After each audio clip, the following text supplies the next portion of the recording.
evening. How are you doing? And welcome to the program. I am so happy to see you all. Wait, no, I now realize something. It moved my name. Let me fix my name. I'll make sure I put my name on.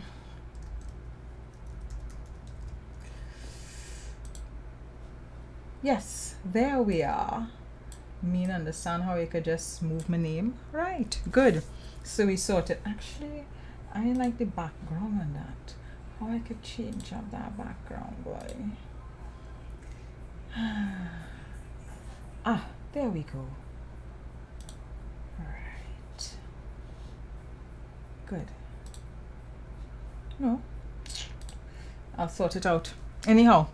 Right. So good evening. Let's start with all the slackness already about build the live. We ain't need to build no live. The live going and be hot. Done have 471 people on the live. And we've not even a good minute in yet. So earlier, our whole budget happened last week Monday. So not Monday, 2 days ago. Last week Monday. Imbert come. He spent 3 hours and 35 minutes. He read our budget. The opposition get a whole week to sort out itself. And it's not like they don't know a budget coming. Everybody know a budget coming. We in the month of October, so that means since September, Imbert would have announced that a budget coming. So it there in everybody's consciousness that a budget coming, which means that the opposition, the whole opposition, had to know to get itself ready for a budget. So what happened? How it is, Oli could have all this time to get ready for a budget, and Oli wasn't ready for the budget. All your whole work is to be ready to debate. That's the point of being a member of parliament. When you become a member of parliament, you get into the parliament to represent and petition on behalf of your constituents. And the budget is the one time for the year. The one time for the year when every single MP, government and opposition, gets to flex on expenditure, especially the opposition. Because, government will come and talk and say, hey, this is what was done with the money. This is how we have benefited.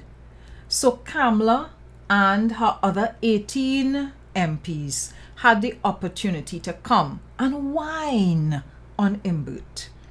Right? Whine. Left, right, and center. Listen, they could have 6:30 on Imbert. All they had from Friday last week, 10 a.m. Friday, until this Thursday, 8 p.m. That is how much time was given over to the budget debate. So it means that the opposition had the opportunity, yes, government had the opportunity too, but the opposition had the opportunity from Friday morning gone, 10 o'clock, to get up one after the other, or in order. So opposition government. But they all would have had the opportunity to get up and gallery themselves and complain about how money not spending in the various spheres and getting to the constituents in the constituency. Right? Why? Listen, let me tell you something. Let me push back my chair. They could have so and on Imbert from Friday of last week to Thursday of this week. And they collapse. Like they can't whine. Like they couldn't keep the timing and whine on Imbert for a week. Imagine you get the opportunity to whine on Imbert for a week. Right? Like real drop bumper on Imbert for a week. And you didn't do it? Imagine Barry Shiva Padarath getting the opportunity to bend and whine on Imbert for 45 minutes because he loves to harass Imbert. You get a whole 45 minutes, listen, to raise your leg and tremble. And you ain't do that? Imagine Dave Tanku, the shadow minister for finance, right? All you barely make any kind of effort. Seriously, the most memorable thing to come out of that debate from the opposition is Vandana Mohit saying she capable of getting dead men to stand or weak and limp men to stand. That's the most memorable thing come out from the opposition. So imagine 3 hours and 35 minutes, And when the opposition gets up from last week Friday morning 10 o'clock to Saturday night when they collapse, all they manage to do is talk about Faris. That's my work, right? I hold in Faris to account because Ole not in a position to hold Faris to account. Ole can't talk to nobody about interfering with a constitution because Ole tamper with, finger with, interfere with the constitution left, right and center for 63 months. So Ole not in no position to talk to nobody about interfering with our constitution. Or you're also not in any position to talk to any president in this country about the president's duties because the opposition leader does not know her duties, right? So the same way I have said to you, we ain't getting our honest day's work for our honest day's pay from the Police Service Commission.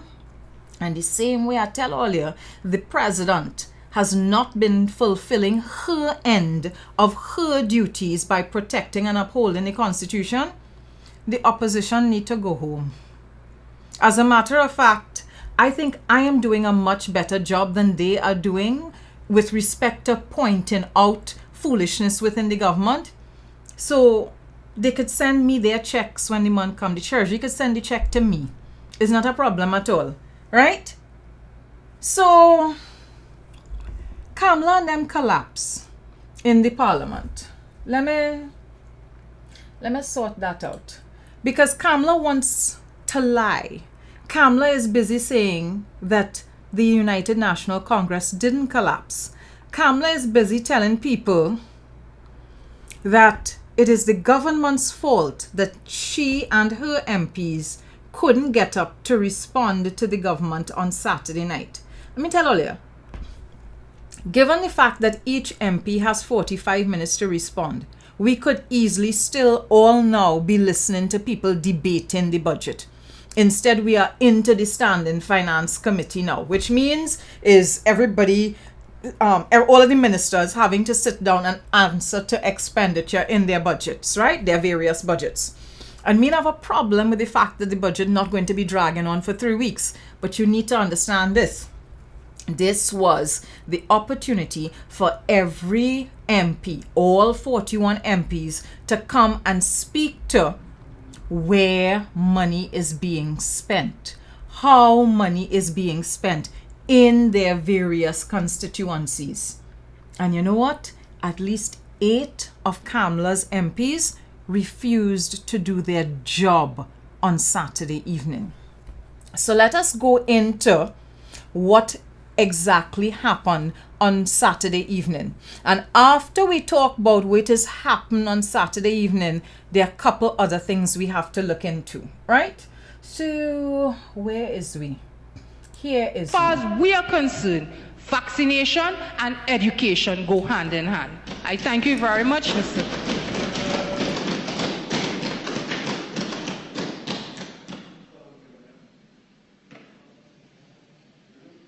Chief Whip.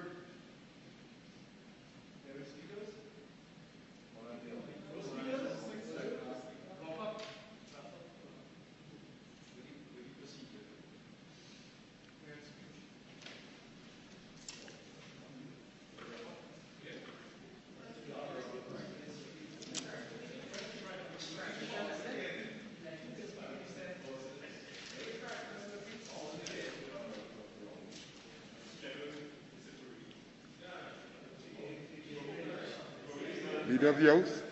Leader of the House. Chief Whip.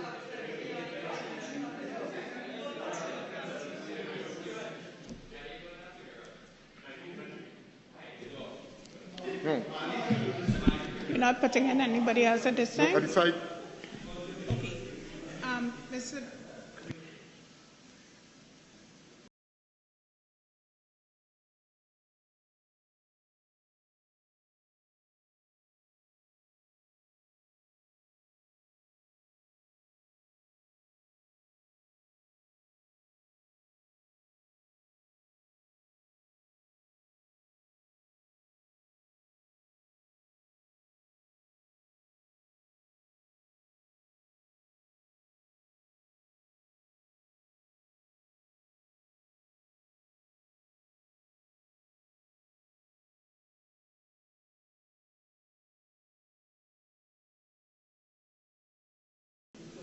Just give us a second, please. The minister is getting his documents.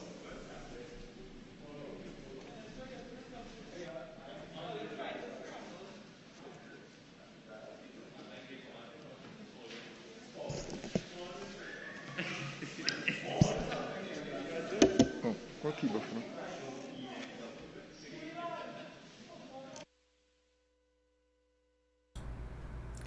So in that clip, you have Khadijah literally turn around and Munilal, what going on? What is going on? What is going on? What is going on? So everybody on the opposition side asking one another what is going on. And here's the critical thing. David Lee, who is the chief whip for the opposition, the person who would be responsible for ensuring and lining up people to speak, he was there. So David Lee was there. Rudal Munilal was there. I hear Rushton Parry was there. Barry Padarath was there. A whole list of them. 8 MPs were there in the parliament. And all of them refused to carry on the debate. Right? All of them. If David Lee is your chief whip, then it means that you trust him as one of your more senior and seasoned MPs. Rudal Munilal, who describes himself as the Lion of Oropuch, you there in the House, you've been in that parliament a good 2 decades, and you couldn't jump up and save your party? No? That's what passing for opposition now? Because you see, we have been dealing up since September 2015 to now with an opposition that thinks that its only role is to be obstructionist. And the opposition, so accustomed now to being obstructionist, to obstructing everything, it obstructing itself. Right? That's what is going on now. Kamala and her 18 MPs, so accustomed to blocking and obstructing everything that they have gotten to the point where they are blocking themselves. And I need all to understand the extent of the collapse that took place on Saturday evening. But before the collapse even took place on Saturday evening, there is a piece of commentary that came out on Friday night, right? On Friday night, Raymond Ramcharita, who is a former columnist, a supporter of the United National Congress, well, seemingly so, because he writes a lot of blog pieces and posts, because there is this blog that goes around on email and it gets circulated, and I just get the blogs, right? And so Raymond Ramcharita had this to say, and let me tell you something. You see, when people in the UNC, inside the UNC, supporters of the UNC, beginning to critique and criticize the UNC, you had to sit down and pay attention. So Raymond Ramcharita says this. He says, listening to Kamala, all I'm hearing are the pronunciation and syntax flubs. skipping syllables in polysyllabic words like legislation, the alternately thin, trembling, hysterical, and whiny and pleading tone.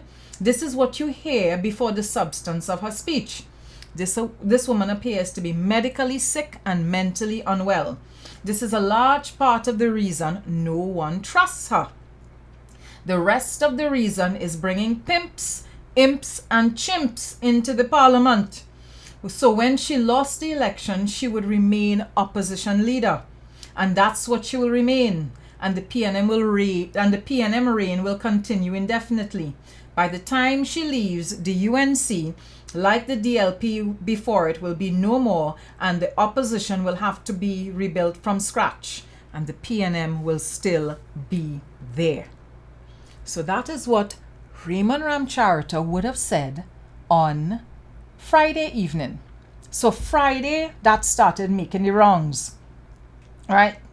And then by Sunday morning, so this is Friday that making the wrongs, right? Friday night that making the wrongs. Then the opposition would have collapsed on the Saturday evening. We just watched the clip of the collapse. So let's look now at what started, the conversation that started on Sunday. So Larry Lala, who is a member of the United National Congress, and consistently critiques the United National Congress. I can't say that he do a critiquey party, right? He put up this post. He said the UNC could put all the spin they want on it. The embarrassing end to the budget debate occurred because they were caught with their pants down as a result of poor leadership. And this is a series of conversations that proceeded to take place on that original post. Herbert Volney, Mr. Section 34 himself, jumps on and he says, the budget debate is always the big annual event for the opposition to speak on a national forum. The same thing as Talole before, right? It is an opportunity for everybody to flex on the budget and talk about expenditure. Right, so it is always the big annual event for the opposition to speak on a national forum. This was a wasted opportunity.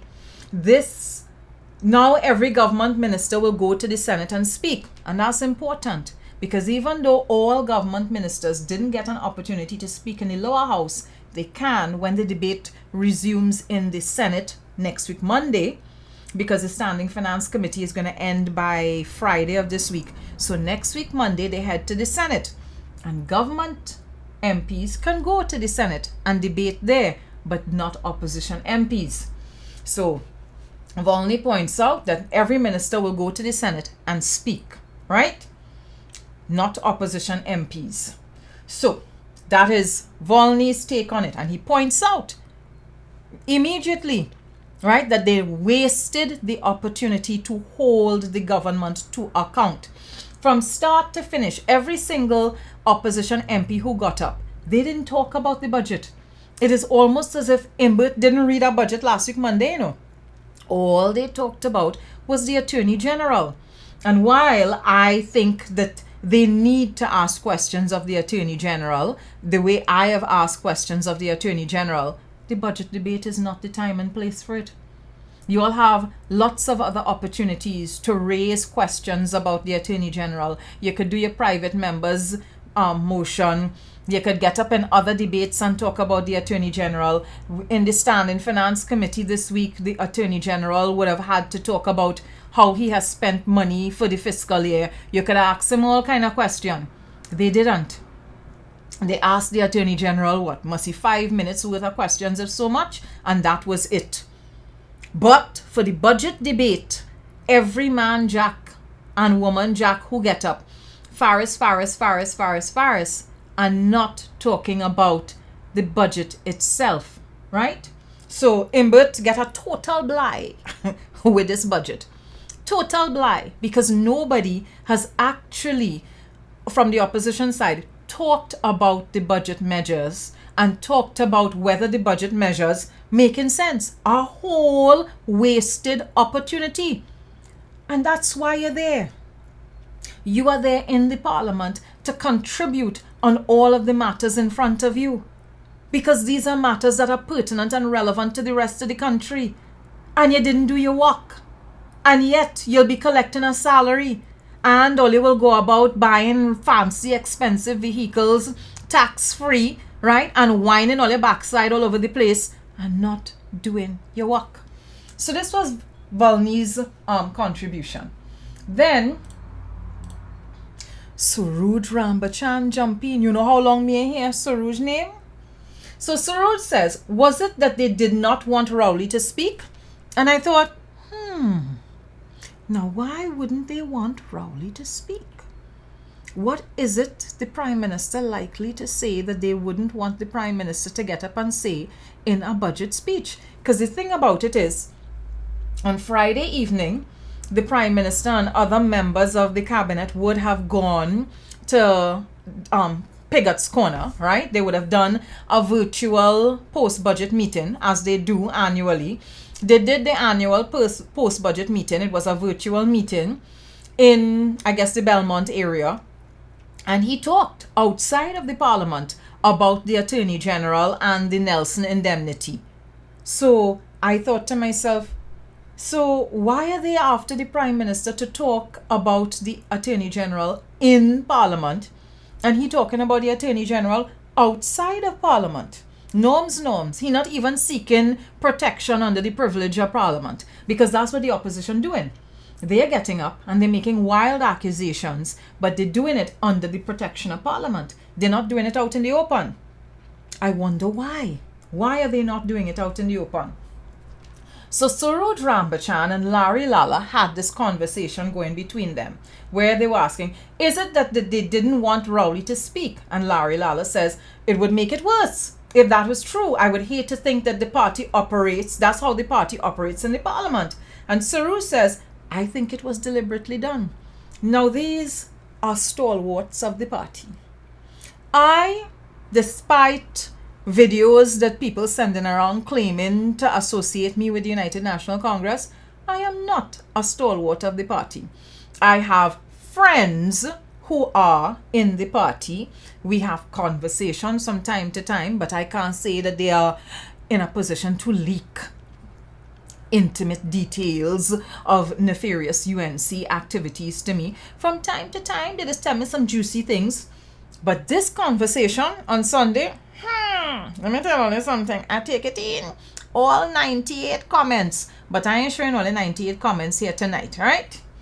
So this was a conversation between Larry Lala and Suraj Rambachan. And I want to big up my boy Anthony Morgan Beach. Beach just be on this news source live often. Beach jumped in and he said to them, I mean, it's not like it didn't happen 2018, 2019 and 2020. So this is what many of us forget. It's not the first time the UNC has collapsed in a budget debate. They collapsed in 2018, they collapsed in 2019, they collapsed in 2020, and they collapsed again in 2021. So the UNC just start off a budget debate like that, and then this goes so. Maybe they need Vandana Mohit to get them to stand up and walk. Me, you know. But it's not the first time they have had dysfunction. It's not the first time they've not been able to stay up. So it seems like erectile dysfunction when it comes to debating. They can't stand up under the pressure of a debate. Maybe they need a Pfizer vaccine or a Pfizer pill to get them to stand up during a debate. You think they need like debate Viagra? So this was Suraj and Larry Lala. I ain't done, you know. I have plenty more to show you. So then somebody with my last name, my cousin, jumps on and he says the current UNC does not have the competence nor capacity to deal with what is probably the worst performing government in our history. Now, I don't agree with him that this is the worst performing government in our history. But I will say this UNC does not have the capacity to deal with anybody or anything at all. So if let us say, for the sake of argument, that it is the worst performing government in history, then what would that make the UNC? That with all of the, I guess, the skills, the strength, the economic might, because the party and its supporters don't miss an opportunity to point out we are the business oriented and we have this and we have that. Everyday life on social media, there are always all of these very, very tense debates taking place about who accomplished and who not accomplished, and who go eat grass and who not going to eat grass, and left foot, right foot, all them kind of nonsense all the time, right? So if you're saying that this is the worst government ever, and again, I don't agree. If you are saying that this is the worst government ever, why it is all they can get all their act together? It might mean that Kamla Persad-Bissessar is the worst political leader of all time. And if she has the track record of being the worst political leader of all time, then the United National Congress from 2010 to 2015, that's the worst government of all time. So Kamla is actually on a winning streak because she hasn't stopped losing. She's just been losing ever since 2010.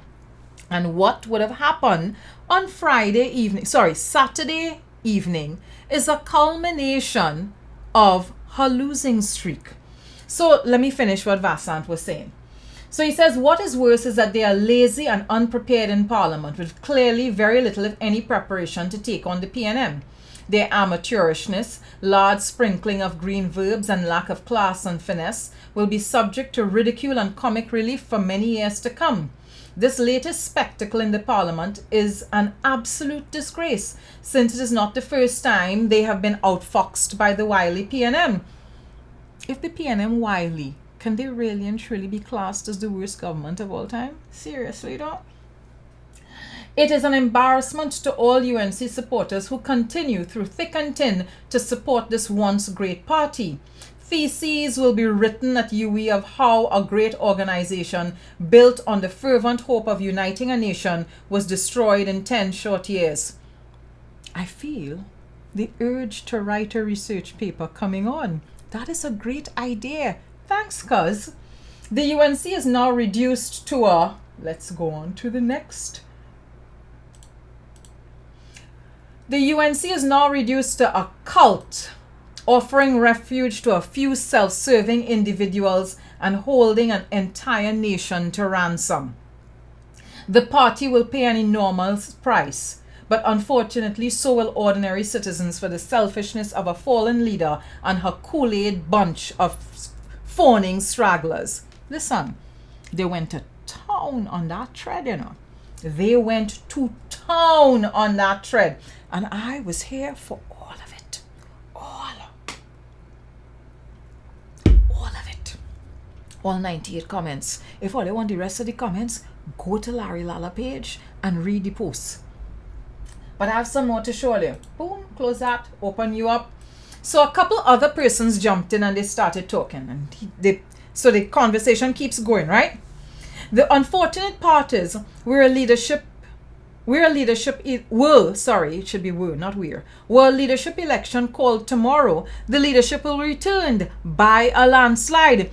And they're telling no lies. Because if tomorrow morning Kamla Persad-Bissessar says that she is holding an internal election in the United National Congress, she will be put right back there as political leader. So clearly, Kamla is doing something that the membership of the United National Congress like and want to hold on to and want to keep. I mean, I don't understand it. There is no way Kamla Persad-Bissessar could lead me. She can't lead me out of a paper bag. So no. It have no way I would be, if I was a member of the United National Congress. Maybe I should consider joining the United National Congress. But if I was a member of the United National Congress voting in their internals, I wouldn't be voting for Kamla Persad-Bissessar. I really wouldn't. But this person, I blanked off some persons' names because I didn't feel that the regular persons or the ordinary persons commenting on the thread should get a make-out scene, right? So the seasoned politicians, sure, no problem, but the regular persons, no. But it was a very interesting conversation because the person says, that happens when you recruit and maintain your base with yes men, as opposed to a cross-section of persons with various skill sets and from varying walks of life who got the willpower to be vocal in expressing their dissent. So I need all to understand something. People inside the United National Congress, people who support in the United National Congress, they are well aware of how weak and ridiculous the opposition is.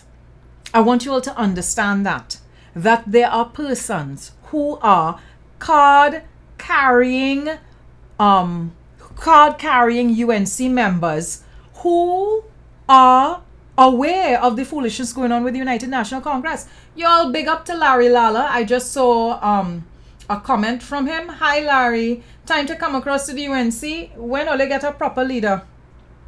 Like a proper leader. So it would have to be somebody who I feel I could, like the person would actually mentally challenge me.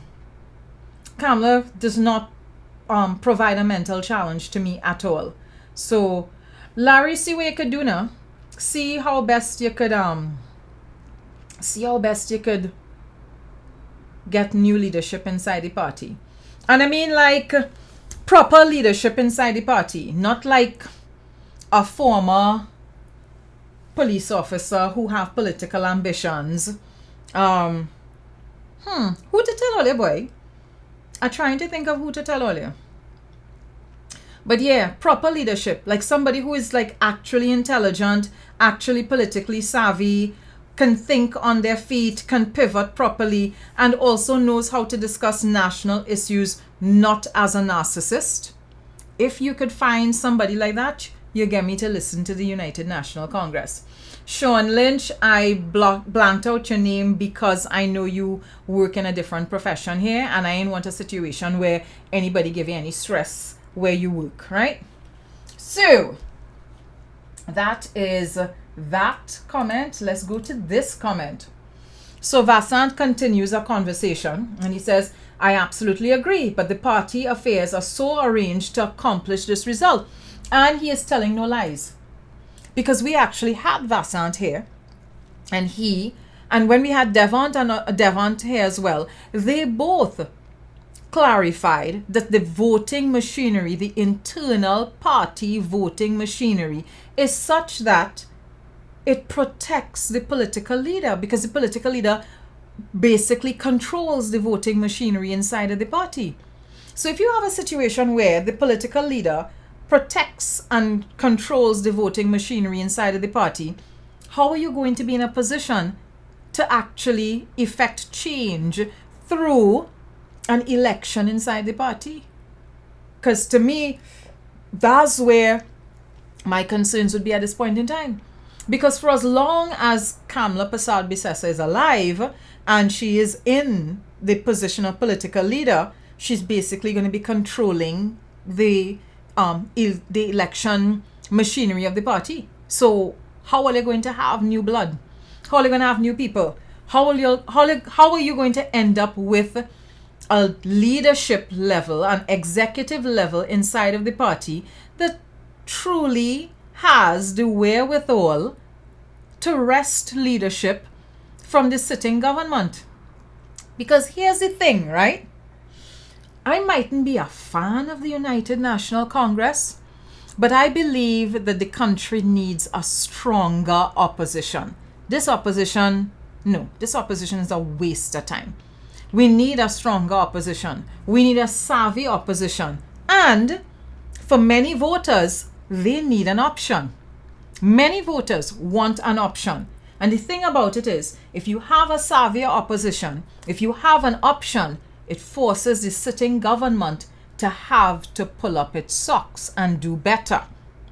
And so that's why it is so very important for this collapsed United National Congress to be removed, because there's no sense in keeping them there. They're not doing anything for the country. They're not helping the country to move forward.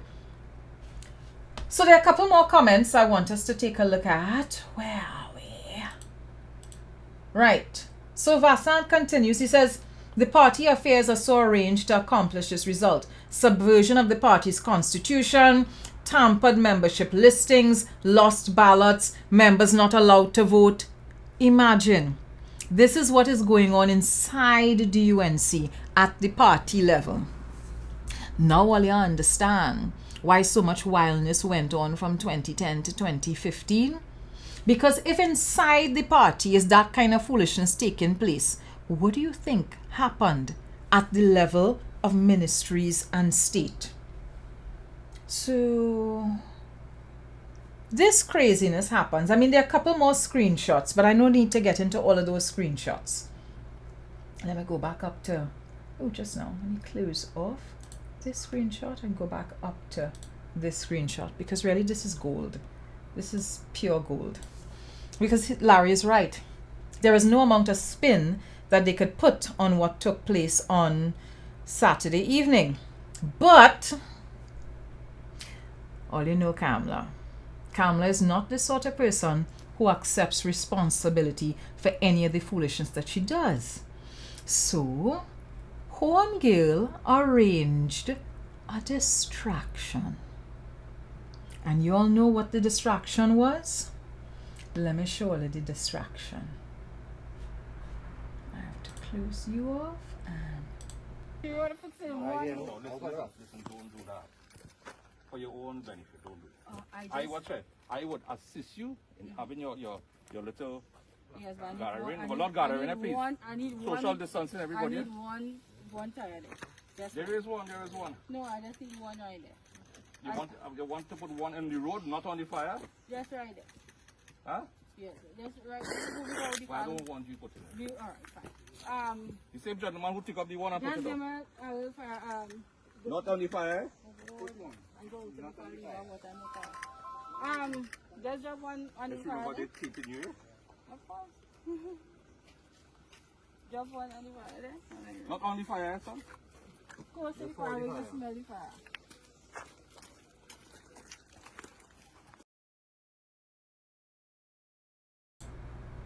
Ole, help me to help myself now.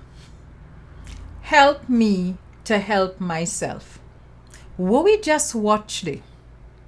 We really just watch a sitting MP during a state of emergency organize a protest, show up with tires for a protest, and the claim is that there are bad roads and poor water distribution, so that is why there's a protest.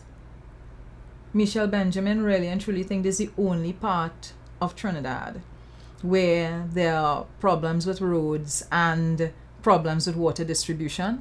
We sit down right here and talk about the whole bacchanal with the desalination plant. The whole bacchanal with the desalination plant, and the fact that under the United National Congress, Desalcott was given this massive contract instead of the money being used to improve infrastructure here. And so we ended up paying more money than we should be paying for desalinated water by the must be cubic liter or something like that. So for the next however many years, because the contract goes well until 2030 something, instead of that same money being invested in improving water mains and water lines and water infrastructure, so that all of the water that we have here, because we're rich in groundwater, all of the water that we collect every year during the rainy season, flooding and runoff and all of those things, instead of being able to distribute that water properly with improved pipes and infrastructure, the money is then being paid to the Desalcott company. We sit down right here and talk about that. I went through the entire Desalcott issue, and then after I went through the Desalcott issue, because I went back 20 years to look at the debate in the House, right, and talked about what took place between then and now.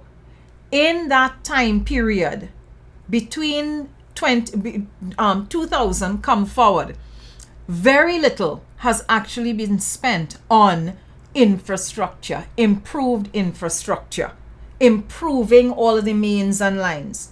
And now we're burning tire to improve roads and water.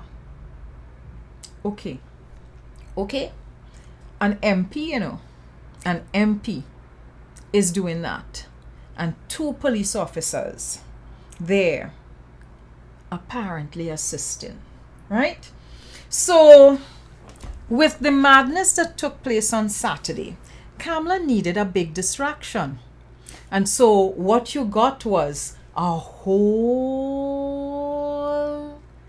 creation of a protest. And then lots of small protests. And it was meant to distract us from the fact that the United National Congress collapsed on Saturday evening.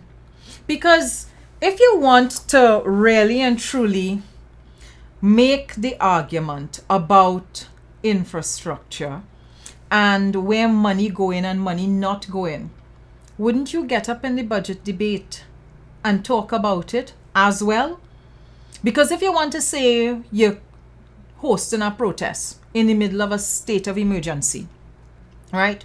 So you're organizing a protest in the middle of a state of emergency, why not also ensure that your entire opposition is in the lower house debating and pointing out this is where money not being spent? Why? How come? Interesting. So that took place, and there was all of the bacchanal surrounding that. And I hear McGill show up in Parliament in she burn outfit. I hear it have a new perfume named Burnt Tire, that you all, if you want that scent of, burnt rubber on you, you can get the perfume, right? Eau de Michelin, Michelle Benjamin, or whatever. You can get that selling at a parfumerie near you. So knock yourself out.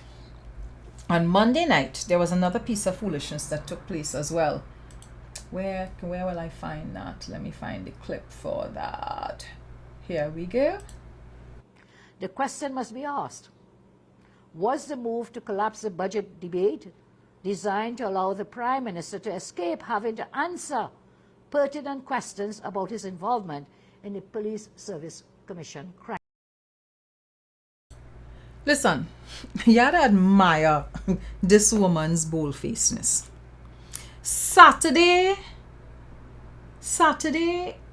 evening, her opposition collapses, right? Saturday evening, her opposition collapses. And then Monday night, Kamala is asking if the government decide to collapse the debate, If that is not gumption, I don't know what is. So your opposition failed to get up and argue, failed to get up and join the debate. And then you come Monday evening and talking about how the government collapsed the debate. Give that woman a round of applause, yes? The question must be asked. Was the move to collapse the budget debate designed to allow the Prime Minister to escape having to answer pertinent questions about his involvement in the Police Service Commission crisis? I asked it in the Parliament. I openly asked the Prime Minister, was it you who went to the President's house to interfere in that whole process with respect to the appointment of a Commissioner of Police and or a Deputy Commissioner of Police? The Prime Minister's reply at Pigott's Corner, not in the Parliament, he says, I do my duty. That was his response when asked whether he met Her Excellency about the merit list for the police service. This is not only wrong, but is also an insult to our Constitution and everything that our democracy is built upon. The Prime Minister, who always goes on and on about the separation of powers, is the first Prime Minister to try so hard to interfere with independent institutions. I have to stop there because this woman amazing, you know. Absolutely amazing. Delusional, very delusional, and she's also gaslighting the country. That's what she's doing. And it is one of the most toxic relationships that we as citizens have had with an opposition. This is an opposition that blatantly lies to our face. Blatantly. And that's why, whether or not they and I might be on the same side of an issue, as is the case with the Police Service Commission and the Attorney General, there is no way I'm going to be giving their opinions on those issues legs or air on News Source. No way. Because they have lied to us. They have looked at us in our faces over and over and over again and lied to us. So much so that Kamala believes that nobody does read the Constitution, that nobody is aware of what goes on in the Constitution. And while that might be the case with her membership and her supporters, it is not the case here. And it's at times like this that I miss Dana Sita-Hall. I miss Dana Sita-Hall because she had a column in the newspaper and she understood that it was important and necessary to get everybody involved in a conversation about law and legislation. So that way everybody would understand. You break it down, you make it understandable, you make it digestible, so people understand how the laws that they live in under works for them or possibly works against them. And one of the things that I can't deal up with Kamala is that in between issues that might be important, so let's say you come to talk about the budget, and the budget is an important issue, you'll be lying. And unnecessarily so. In this issue, with the President, the Prime Minister, the Police Service Commission, the Attorney General, and Legal Notice 183, the opposition leader has sought to make a lot of noise about why or if or whether the Prime Minister and the President met. So I need to point out something to all you. I need all you to understand a little something about all your Constitution. Did I put that here, boy? Oh my goodness. Just now. I'll find it. Pull it up for you. And you all will see what I am referring to.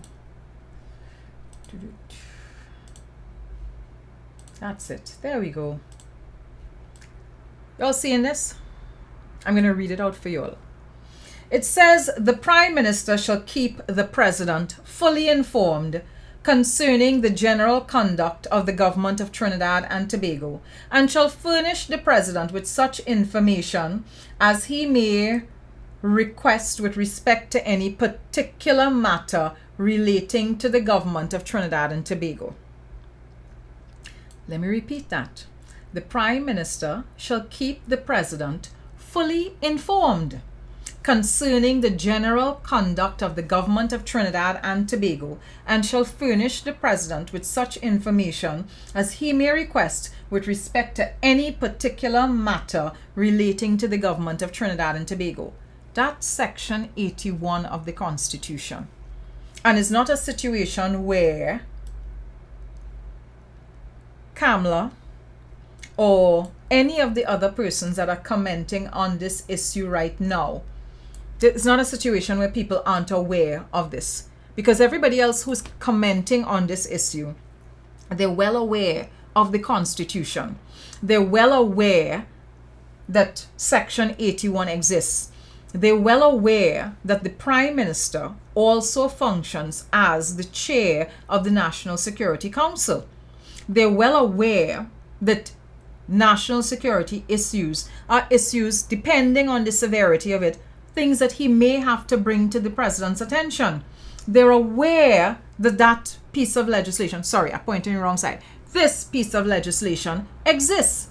So if you are aware that this piece of legislation exists and that the Prime Minister under the Constitution has a right, is empowered rather, to go to the president to have conversations with her about national issues pertaining to governance, why would you be pretending that the president and the prime minister can't meet and that there is something illegal, shadowy, or untoward about them meeting? Again, that kind of obfuscation, that kind of guile, that kind of cunning, that kind of deceit, I really can't deal with that at all. Because don't get me wrong, this whole fiasco with the Police Service Commission is serious. And what has to be ascertained, and I've said it from the jump, who tell the Service Commission they have the power to appoint a commissioner of police? An acting commissioner of police. Who gave them that advice? That is the critical question. And what did the president do with the list after she got it on the 12th of August? Because she wrote on the 13th to say, I get the list, legal notice 183, paragraph 4, give me pause for concern, but I get the list. So what happened with the list after that? And why didn't you do anything with the list thereafter? Because it's apparent that you didn't do anything with the list. And if you didn't do anything with the list, who then told the Police Service Commission that they had the power to not just compile a list of nominees, but to select somebody and appoint the person to act as Commissioner of Police? That's the critical question there. Not if the president met with the Prime Minister. So what the opposition and the opposition's minions are trying to imply is that something nefarious or untoward went on and that it's illegal for them to meet. No. Section 81, pointing in the wrong direction. Section 81 of the Constitution lets you know they can meet. They're empowered to meet. It's there. And interestingly enough, this is not the first time we've had a national conversation about Section 81. I don't know if you all remember the illegal state of emergency back in 2011 when Max Richards was then the president of the Republic of Trinidad and Tobago. Right. Back then, there was a conversation about Section 81 and whether or not the Prime Minister, who would have then been Kamla Persad-Bissessar, under Section 81 had gone to the president to raise any concerns she would have had about national security issues. So if you don't remember 2011, I at least want you to remember Section 81. It allows for the Prime Minister and the President to meet on an as-needs basis to discuss any issues pertinent to governance.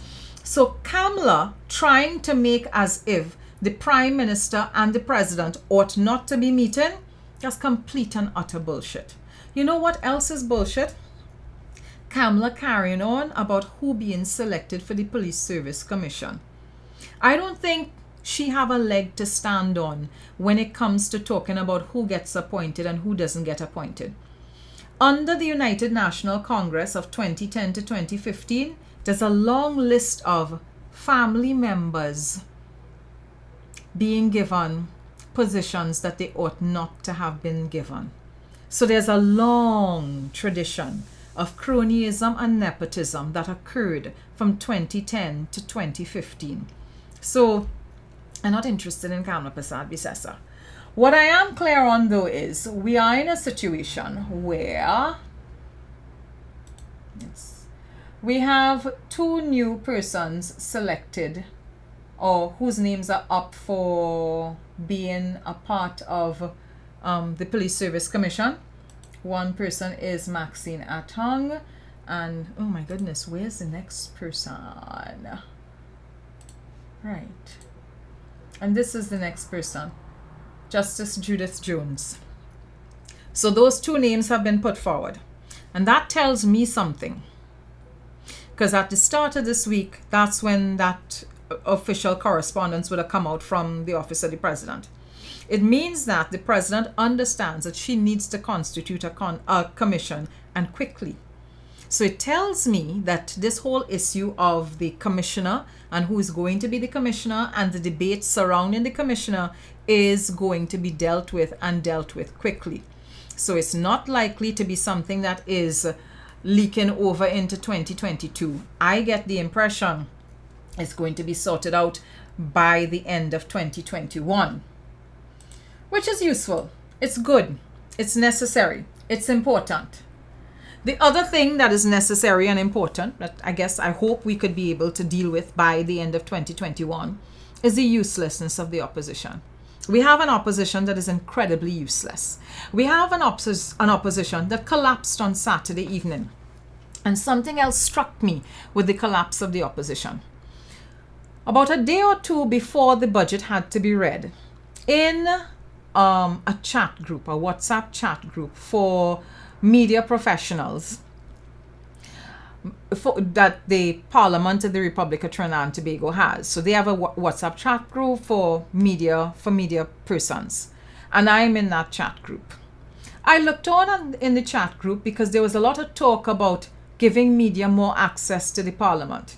There was a lot of talk in there, Sheila Rampasa, Judy Raymond, and a whole bunch of other persons, but I'm naming them because they are senior reporters. One is an editor-in-chief, the other one has functioned as an editor in various capacities. Both of them have experience reporting on the Parliament. And they were in that chat and they were speaking repeatedly about freedom of the press and oppressing the press by not giving them access to the Parliament to cover the budget in a particular way.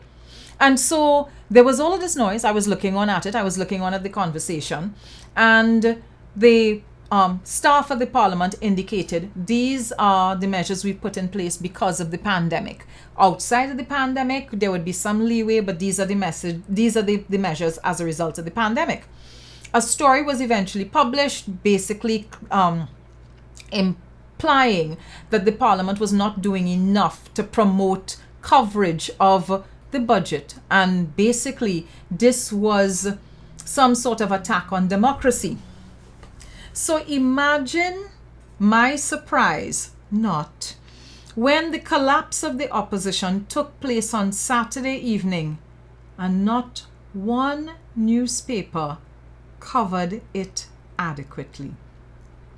So after all that fighting and all that quarreling and all that claiming that they needed access to the Parliament to be able to cover the budget properly, fairly, openly, accurately, the opposition collapses in the debate for the fourth occasion in a row, and no newspaper sat down and laid out for the country precisely what is meant to happen in a budget debate.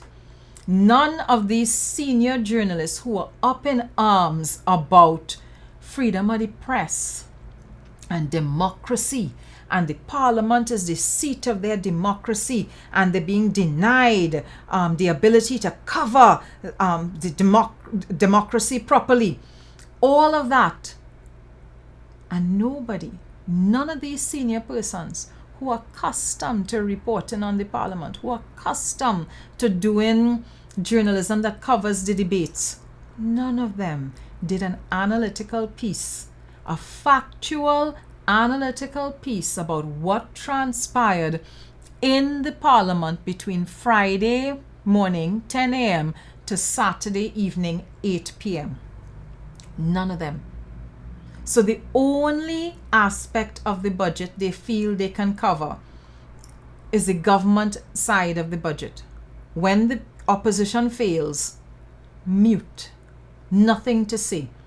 Almost as if it's not important to cover that side of things for the public to give the entire process balance. And this is where I continue to consistently have problems with local media.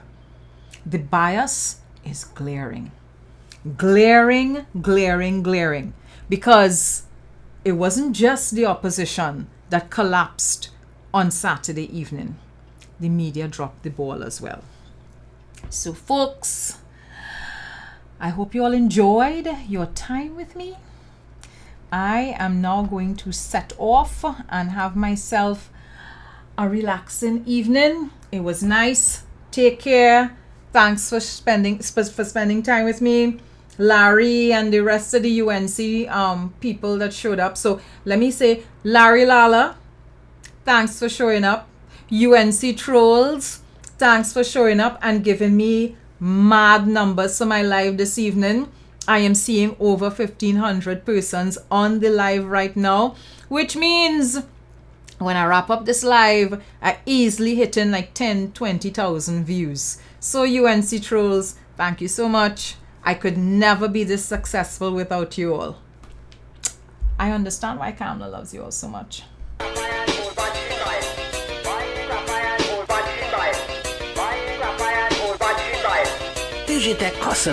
Oh, the live is going to be up on YouTube, eh?